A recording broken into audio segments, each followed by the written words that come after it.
जदि स्वामी और स्त्री अलगा रोचंती तेबे स्वामी को स्त्रीर भरण पोषण पर मेंटेनेंस देवाक पड़ो कि चलतु आमे जानिबा सेक्शन 125 सीआरपीसी जहाँकि maintenance of wife's and child and parents वर्तमान ताहा परिवर्तन होई सेक्शन 144 बीएनएसएस हो जाइछि।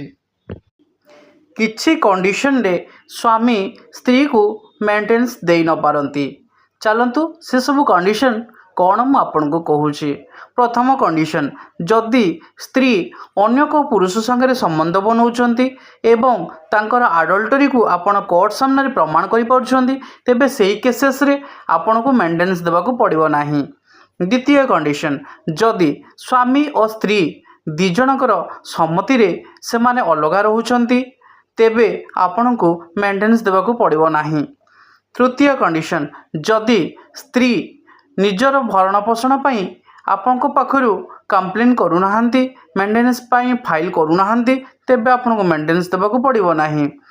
4 नंबर कंडीशन जदि स्त्री निजर खर्च निजर भरण पोषण निजे करि पारुथिबे निज खर्च निजे उठाई पारुथिबे तेबे एई केसेस रे मध्य आपण को मेंटेनेंस देबाक पड़िबो नाही।